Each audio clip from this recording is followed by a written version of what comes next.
Welcome to another edition of the Insider Mailbag. I'm Jared Johnson, and we have a bunch of really good questions from Inside the Red Raider subscribers, so I'm going to dive right into them. First one comes from Angry Nate for the win, who asks, who leads for Ryan Yates? Of course, he's 2023 four-star safety. He recently named his top four of Cal, LSU, Michigan State, and Texas Tech.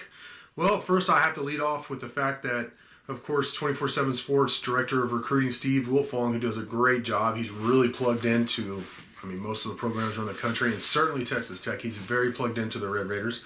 And he has Texas Tech with the crystal ball for Ryan Yates and at a 7 confidence level, which is pretty high. You have to physically move it up to make it 7.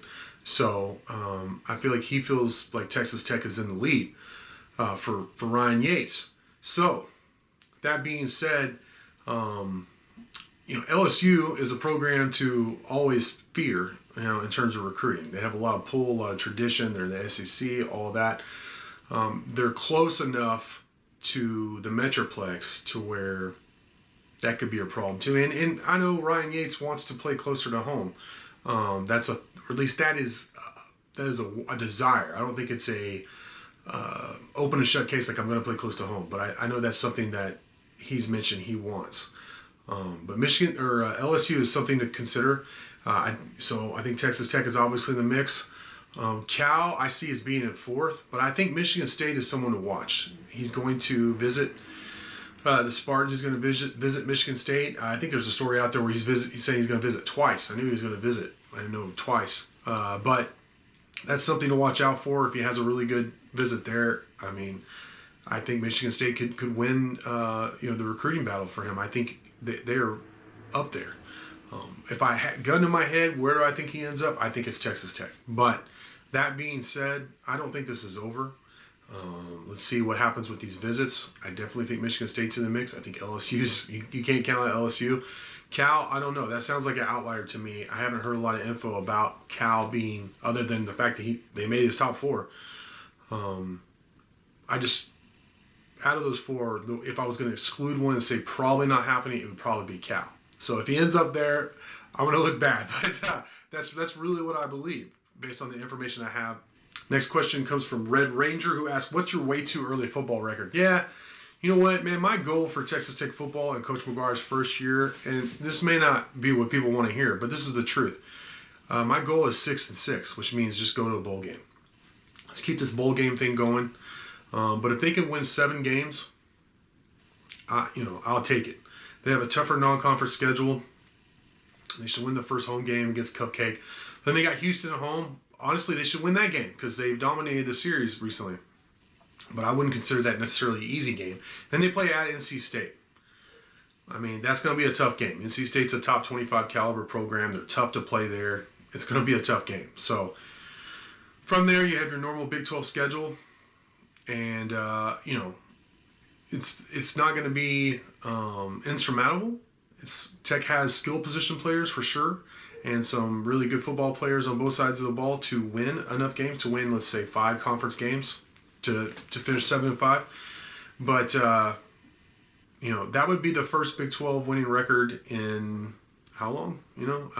For a long time. So that's asking a lot for Coach McGuire in his first season at the home. So that's why I'm saying I think if they get to 6-6, they get to a bowl game, we'll see what happens in the bowl game.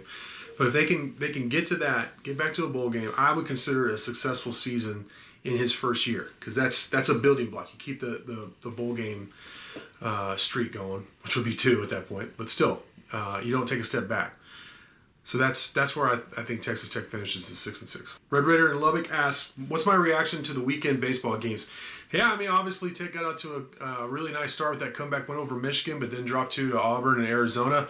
And you know what? Hey, a year ago, I think they went winless. So they still had a good year. They got to the Super Regional. They were just a series away from going to, the College World Series again. There's a lot of new faces. Yeah, you have Jace Young. You have some nice pieces that return, but you have a lot of new faces. And Coach, judging by the lineups and everything, Coach Tadlock has been tinkering, and why not? I was asked this in the Hump Day chat. I was asked this, I can't remember, just in some random thread. And now, been asked this in the mailbag. So, since you asked this question, Tech also beat Dallas Baptist in the home opener. Dallas Baptist is a great program. They're a great baseball program. So that was a quality win. So, 2-2 start, 1-2 in those weekend games you asked about.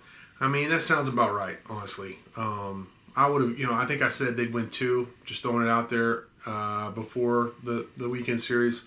But, 1 or 2 games, to me, it was just like as long as they didn't lose all 3. But then again, like I said, last year they lost all 3. So basically my take is the talent's there. Tadlock's tinkering. By the time they get into like meaningful games in the Big 12, I think this team will be humming. My biggest question is how consistent is the offense going to be, which has been a staple of Coach Tadlock's. I mean, the offense has been amazing.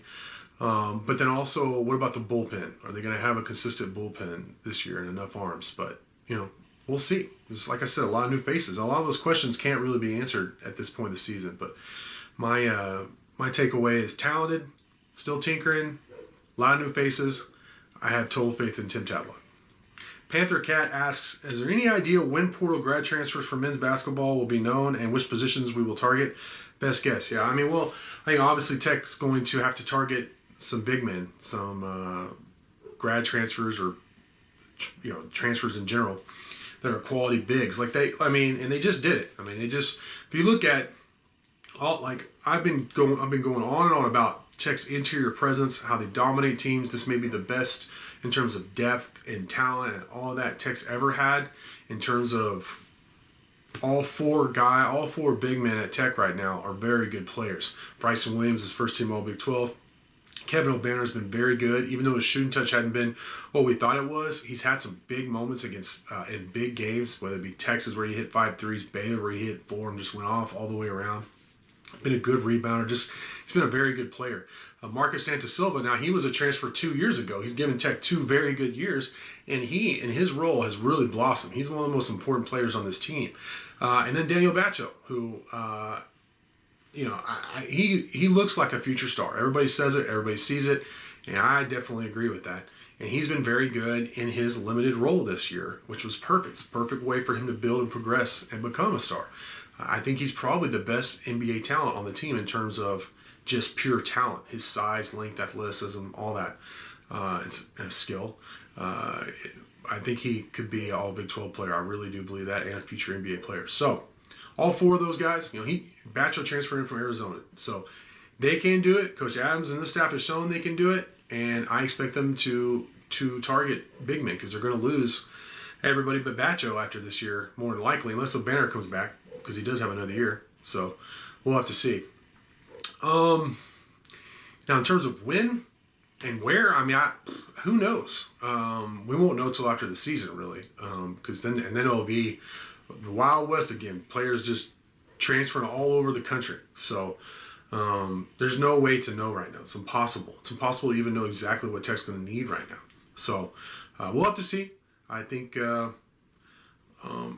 this point, Tech has never been in a better position from a facilities, from a reputation, fan base following, national following in terms of Tech basketball. I mean, it's just a big deal. It's one of the places to be in college basketball right now. So I fully expect Texas Tech to add some really nice pieces to the transfer portal, no doubt. But to know who and when yet, after the season, when I say is the best answer for me to say in terms of when.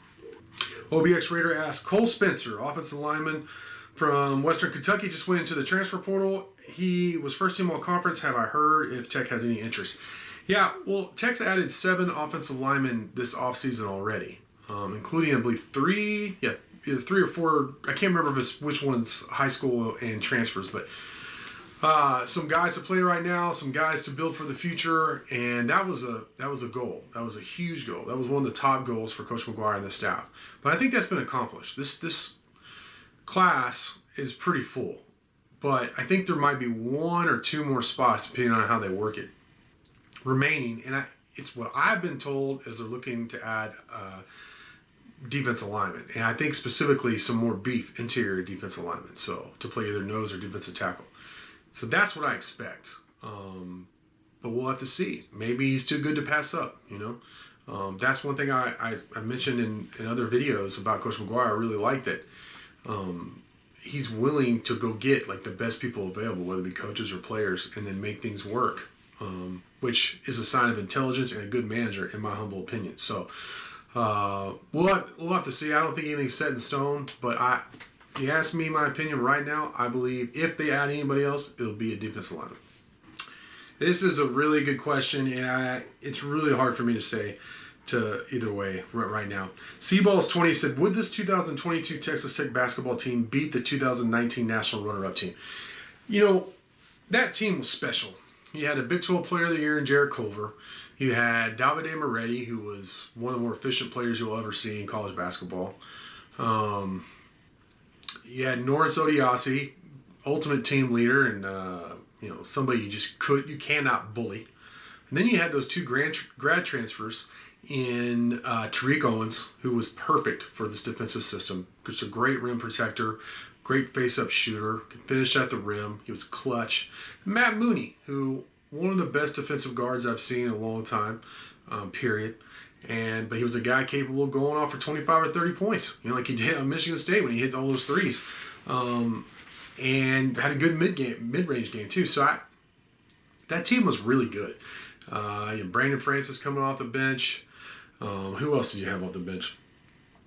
Corprew coming off the bench. You had some really nice pieces, good players who did a lot of things for you.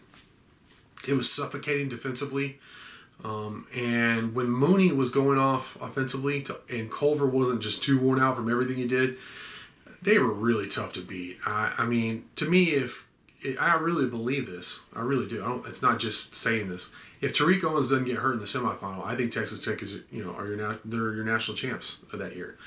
That being said, do I think this 2022 team could beat the 2019 team? Sure. And like in a one game, winner take all. Absolutely. It's that good. I mean, it's a top 10 team. I've said before, I think this team is fully capable of going to the Final Four. Once you get to the Final Four, who's hot, what's clicking, who's healthy, all that stuff comes into play. But this team is a Final Four team. So, I'll sound silly if they get bounced in the first round by somebody, but that could happen. That's what I'm saying. In one game, could this team beat it? And why would this team be able to beat it? Because of its depth. I think this team could wear down the 2019 team with just its depth, with the Nadolnys, the Santa Silva, the Bachos, the Malik Wilson, all those guys coming off the bench and playing not just minutes, but quality minutes for you. It's pretty tough. They just come at you in waves. The defense it's number one in the country. I mean, it's right up there with that 2019 team. McCullough, Shannon, Arms, they're so long, they're so versatile. This team is as big and as physically imposing as that team was for sure, which is a mouthful. Yeah, I mean, if you ask me to say who I think would win that game, everything considered, everybody healthy, I'm going to go with the 2019 team, but it would be I don't know how much money I would pay to watch that game, but it'd be a lot. Too much. But could the 2022 team beat them? Absolutely. Yeah, I could see that happening. And where is the 2022 team? That's another part of the question. Where is the 2022 team better than the 2019 team? Well, they're just as good defensively. They're both really good rebounding teams. That 2019 team could just dominate you on the glass, though. So that's a way that the 2019, like if they really went after the offensive boards, I'm not saying they would dominate the 2022, but they could hurt this current team's on the offensive glass, possibly. Moretti is a more consistent shooter and more efficient than I think anybody you have on Texas Tech's current roster. But I think you could get after him some too, just with Tech's current length. Trying to think about which way this team would be better. It's a better passing team. There's more ball movement. Now, by the time the tournament came on, that team was pretty good offensively.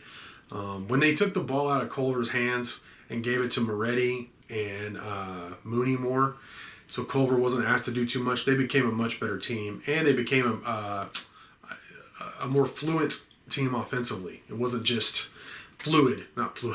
more fluid team offensively. So, I don't know, man. Both these teams,